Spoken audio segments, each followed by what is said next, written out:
तो फाइनली मैंने देख लिया फिल्म द बंगाल फाइल्स। जी हाँ, ये फिल्म इसी 5 अगस्त को सिनेमा हॉल्स में रिलीज हुई है। आज इस वीडियो में हम करेंगे फिल्म द बंगाल फाइल्स का फुल रिव्यू। इस वीडियो में मैं आपको बताऊंगा कि क्या ये फिल्म इस फिल्म के डायरेक्टर विवेक रंजन अग्निहोत्री का एक प्रोपेगेंडा है या नहीं।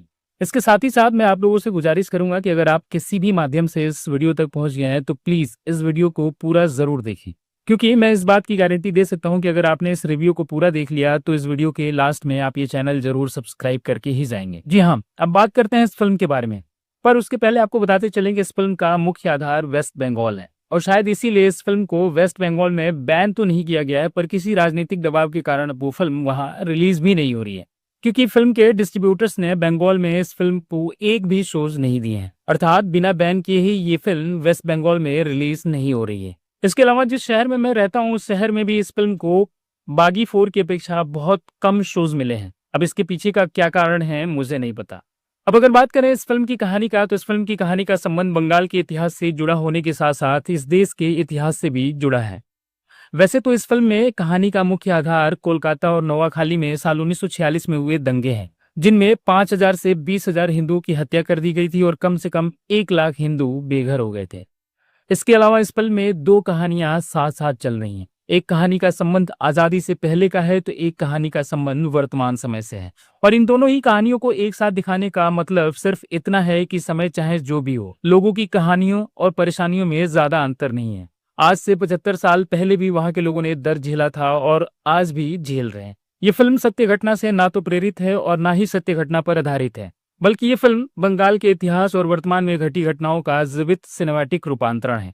फिल्म की कहानी एक लड़की जिसका नाम गीता है उसके मिसिंग रिपोर्ट से शुरू होती है। उस लड़की के मिसिंग का मामला इतना तूल पकड़ लेता है कि दिल्ली से एक सीबीआई ऑफिसर जिसका नाम शिवा पंडित है को वहां भेजा जाता है। इस मिसिंग केस के तहकीकात में शिवा पंडित को वहां के एमएलए अदार हुसैनी के मिली भगत के सुराग मिलते हैं। शिवा पंडित को यह भी पता चलता है कि वहां की पुलिस उसे सिर्फ इसलिए गिरफ्तार नहीं कर रही है क्योंकि उसके एक इशारे पर उसके लोग पूरे शहर को जलाकर राख कर सकते हैं। इस केस की पड़ताल के दौरान ही शिवा पंडित की मुलाकात एक बुजुर्ग महिला से होती है जिनका नाम भारती बैनर्जी है, जिन्हें भूलने की बीमारी है, और उनका संबंध साल 1946 के उन दंगों से भी है जिनमें उनके माँ और पिताजी की हत्या कर दी गई थी। शिवा पंडित से बातचीत के दौरान ही भारती बैनर्जी उन्हें अपनी पूरी कहानी बताती हैं, और इस तरह साल 1946 की वो कहानी फ्लैशबैक में चलती है, जिसमें महात्मा गांधी, जिन्ना सहित अन्य किरदार भी दिखाई दिए हैं। इस फिल्म में साल 1946 के उन दंगों को जिस प्रकार दिखाया गया है वो बेहद दर्दनाक है। अगर फिल्म में दिखाए गए दंगों की कहानी सच है तो समझो पश्चिम बंगाल का इतिहास कश्मीर से भी ज्यादा बुरा रहा है। इस फिल्म में दिखाया गया है कि साल 1946 के उन दंगों को करवाने में तत्कालीन मुख्यमंत्री हुसैन शहीद सोहरावर्दी का बड़ा हाथ था। जिन्ना के इशारे पर उस मुख्यमंत्री ने पुलिस के भेष में गुंडे भेजकर हिंदुओं की हत्या करवा दी थी। ये फिल्म बैलेंस तरीके से साल 1946 और वर्तमान कहानी को साथ लेकर चलती है और इन दोनों ही कहानियों को एक साथ समाप्त भी करती है। इस फिल्म में मुझे नहीं लगता कि वहां की वर्तमान सरकार पर कोई आरोप लगाए गए हैं या उन्हें डायरेक्टली ब्लेम किया गया है। ये फिल्म बाकी फिल्मों की तरह ही नॉर्मल फिल्म है। अगर इस फिल्म के डायरेक्टर ने इस फिल्म को बंगाल फाइल्स के नाम के बजाय दिल्ली फाइल्स के नाम से रिलीज किया होता तो शायद वहां की सरकार इस फिल्म को इतना नेगेटिवली नहीं लेती, क्योंकि इस फिल्म में ऐसा कुछ भी नहीं है जो किसी वर्तमान सरकार के खिलाफ है। ये फिल्म एक ऐसे सिस्टम के खिलाफ है जो जानबूझकर कुछ लोगों के हाथ की कठपुतली बनी हुई है। फिल्म के एक्टर्स की बात करें तो इस फिल्म में मिथुन चक्रवर्ती, दर्शन कुमार, पल्लवी जोशी, सिमरत कौर, अनुपम खेर, शाश्वत चैटर्जी और नमाशी चक्रवर्ती सहित ढेर सारे एक्टर्स दिखाई दिए हैं। और मजे की बात यह है कि इस फिल्म के डायरेक्टर ने इन सारे एक्टर्स से बड़े चतुराई से काम लिया है।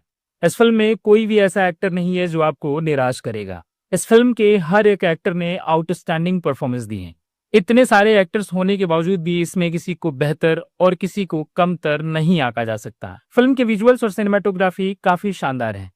फिल्म की कहानी की एग्जीक्यूशन में मुझे 1-2 कमियां नजर आई थी, पर जब कोई फिल्म इतने बड़े स्केल पर बनाई जाती है तो इन कमियों को इग्नोर करना ज्यादा बेहतर होता है। फिल्म के लगभग हर एक्टर के हिस्से दमदार डायलॉग मिले हैं।